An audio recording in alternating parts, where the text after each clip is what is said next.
संगम नगरी प्रयागराज में दिव्य महाकुंभ की शुरुआत हो चुकी है। देश के कोने कोने से श्रद्धालु और साधु संत प्रयागराज पहुंच रहे हैं। हजारों की संख्या में नागा साधु जप तप और साधना करते नजर आ रहे हैं। सबसे बड़े अखाड़ों में से एक जूना अखाड़ा में नागा साधुओं का जमावड़ा लगा हुआ है। नागा साधुओं का जीवन हमेशा से ही आम जनमानस के लिए कौतूहल का विषय रहा है। नागा साधुओं से जुड़े ऐसे तमाम सवाल हैं जो लोगों के जहन में हमेशा से रहे हैं। केदारनाथ गुफा वाले बाबा के नाम से मशहूर थानापति घनानंद गिरी महाराज ने नागा साधुओं के जीवन से जुड़े ऐसे तमाम पहलुओं के बारे में रोचक जानकारियां दी हैं। घनानंद गिरी महाराज बताते हैं कि नागा संन्यास परंपरा अति प्राचीन है। सतयुग के आरंभ से ही यह परंपरा चली आ रही है। उस समय से जब सृष्टि में मानव की उत्पत्ति हुई थी, नागा धर्म की जड़ें ब्रह्मा जी के चारों कुमारों सनत, सनंदन, सनातन और सनत कुमार से जुड़ी हुई हैं। नागा साधु भगवान शिव की तरह रहते हैं। रुद्राक्ष धारण करते हैं, भस्म रमाते हैं, चिलम भी पीते हैं और अगर चाहें तो भगवान शिव की तरह विषपान भी कर सकते हैं। ये नागा साधु जो है, ये नागा सन्यासी सन्यास परंपरा है। ये अति प्राचीन है ना, बहुत प्राचीन है। सतयुग के आरंभ से ही है ना। मानव जन्म के उपरांत, मानव के उपतन जो हुए हैं सृष्टि में, तभी से ये सन्यास धर्म है। मानव धर्म के उपतन से पहले, मानव धर्म कर्म करने से पहले सन्यास धर्म हुआ ना मानव में। फिर मानव कर्मों के लिए मनुष्य ने कबूल किया। पहले सन्यास, पहले जैसे संत सनातन सनन कुमार उत्पन्न हुए तो उनको जो दीक्षा दी गई, ज्ञान दी गई, तो उन्होंने सन्यास दीक्षा को मान लिया, गृहस्थ जीवन निभाना नहीं माना ना। तो फिर उनके बाद सप्त ऋषियों से ना उत्पन्न हुई। तो पहले से ही ये सनातन परंपरा चली आ रही है। सन्यासी है, इनमें क्या है, सन्यासी है और इनके कर्म जो है शिव के होते हैं। सन्यासी शिव के समान होते हैं, शिव के परिवार होते हैं, शिव गण होते हैं। तो ये सारे कर्म शिव के जैसे करते हैं। रुद्राक्ष पहनना, त्रिशूल धारण करना, भस्मी पहनना ना, बागंबरी पहनना, चंद्रमा पहनना, नाग पहनना, शिव की तरह सारे काम करते हैं। अगर ये चाहे शिव की तरह जहर भी पी सकते हैं, चिलम पीते हैं ना। तो ये जो नागा सन्यासी है, शिव जी के साधना, शिव जी की तरह ये रहते हैं। कोई अगर इसकी चाहे तो जैसे निराकार शिव की पूजा करे, अगर चाहे साकार शिव की पूजा करे, तो सन्यासी की पूजा करके, जो सन्यासी नागा दिगंबर है ना, इनकी पूजा करके सन्यास में शिव की साकार पूजा मान सकते हैं। नागा साधु कैसे बनते हैं? इसके जवाब में घनानंद गिरी महाराज कहते हैं कि साधु जन्म से भी बन सकते हैं और बुढ़ापे में भी। साधु कोई भी बन सकता है। जब साधु बनते हैं तब गुरु प्रेरणा से तपस्या आरंभ होती है। किसी की तपस्या 12 साल चलती है तो कोई आजीवन तपस्या में ही लीन रहता है। नागा साधु तो देखो, वो जन्म से भी बन सकता है और बुढ़ापे में भी बन सकता है। साधु कोई भी बन सकता है, लेकिन इसकी तपस्या जब साधु बनते हैं, सन्यासी बनते हैं, तब आरंभ होती है गुरु प्रेरणा से। तो किसी की तपस्या 12 साल की होती है और किसी की तपस्या जो है हमेशा वो तपस्या पे लीन रहते हैं। और किसी की 21 दिन की हो, 21 दिन की कोई तपस्या करता है, खड़े रहते हैं, जलधारा करते हैं, कोई 1.25 महीने की करता है।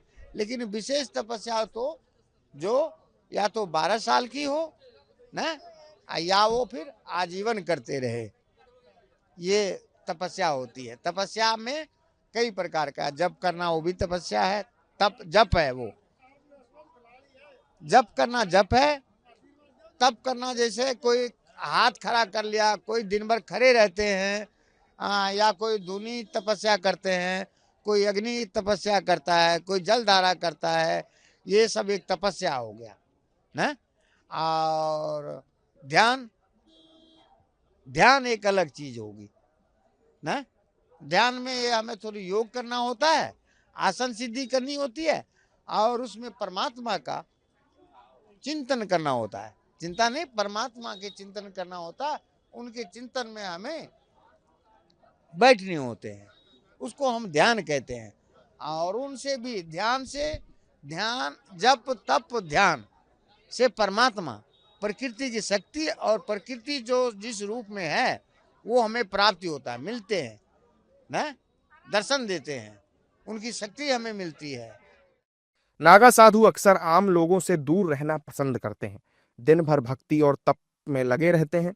घनानंद गिरी महाराज ने इसके पीछे का कारण भी बताया है। ये क्या है कि अभी युग परिवर्तन है, कलयुग आ गए हैं, तो अभी तो हम लोग क्या है कि गांव में भी हमारा मंदिर होता है सन्यासियों का। सन्यासी जो है गांव में भी मठ मंदिर है, वहाँ भी रहते हैं। कुछ साधु कंदराओं गुफाओं में रहते हैं, कुछ जंगलों में रहते हैं। तो इनका विशेषतर कुछ बहुत जो सिद्ध साधक है, जो आम तपस्या में रहते हैं, शिव जी की आराधना में रहते हैं, वो विशेषतर कंदराओं में गुफाओं में रहते हैं, कंदराओं में गुफाओं में रहते हैं। कुछ अदृश्य हो जाते हैं, गुप्त हो जाते हैं ना, मिलना जुलना विशेष नहीं करते ना, और वो अपने भक्ति में मगन रहते हैं। समय समय पर जैसे कुंभ मेला है या सनातन की कोई विशेष बात आती है, तब जब हमारी सनातन हमारी खोज करती है या हमें खरीद करना चाहती है, तो हम पहुंच जाते हैं। और जो हमारे गुप्त जो योगी होते हैं, तपस्वी होते हैं, वहाँ तक भी हमारी जो ये सनातन की संदेश है वो मिल जाते हैं हमें। महाकुंभ की तैयारियों पर बात करते हुए घनानंद गिरी महाराज ने कहा कि पहले के जमाने में राजा महाराजा सन्यासियों के लिए व्यवस्थाएं करते थे, अब महाकुंभ की व्यवस्था सरकार देखती है। वे कहते हैं कि जब से पीएम मोदी और सीएम योगी आए हैं, तब से सनातन से जुड़े काफी काम हुए हैं। हमारे लिए अभी जो है ये कुंभ मेला है, पहले भी हमारे जो देश के राजा महाराजा होते थे, हमारी वो सारी व्यवस्था राजा महाराजा करते थे। क्योंकि हम जो सनातन में एक नागा सन्यासी है, नागा जो है एक सनातन की फौज है, सन्यासी से थोड़ा परिवर्तन किया सनातन की रक्षा करने के लिए। तो नागा सन्यासी जो है एक सनातन की फौज है। तो हमारे ये सन्यासी नागा बाबा जो है फौज भी और वैसे भी साधु है, तो किसी से तनख्वाह उनका तो लेते नहीं है। तो हमें जो कुछ मिलता है इस संसार से दान रूपी मिलता है, तो दान लेना हमारा काम है ना। तो दान लेना और उसी से अपने जो है दिनचर्या का कर्म करना, साधन करना, भजन करना, हवन पाठ पूजा जो भी हमें धूप दीप में सभी चीज लगती है, जो हमें यथानुकूल जो भी दान पुण्य मिल जाता है जिसको, उसी दान से उस कार्य को सहयोग करते हैं। तो पहले क्या थे कि राजा महाराजा हमारी व्यवस्था करते थे। अब कुछ कार्य जो है जैसे कुंभ मेला का है, तो कुंभ मेला के कार्य जो है हमारी गवर्नमेंट देख रही है। हाँ, मेरा कई कुंभ हो चुका है, वैसे कहे तो अनगिनत हो चुके हैं ना। और इस बार क्या है कि अभी जब से योगी जी और मोदी जी बने हैं, तब से जो है सनातन के लिए काफी अच्छा सुविधा दी जा रही है। घनानंद गिरी महाराज उस तिरस्कार की भी बात करते हैं जिसे अक्सर साधु सन्यासी हंसकर सहन कर जाते हैं। वे कहते हैं कि दान मांगना बुरा तो नहीं है। आपको क्या करना है पैसे, आप क्यों मांग रहे हो? आपको तो दो रोटी मांगनी चाहिए। वो दो रोटी भी क्यों मांग रहे हो, आपको तो बैठे बैठे मिल जाएंगे ना। बहुत से लोग ऐसे कह देते हैं, ऐसी बात नहीं है, ये सब नहीं करना चाहिए। मांगते तो नहीं है, लेकिन कुछ साधु ऐसे मांगते हैं, तो जो उनकी पूर्ति नहीं मांग लेते हैं। तो मांगना कोई बुरी बात नहीं है।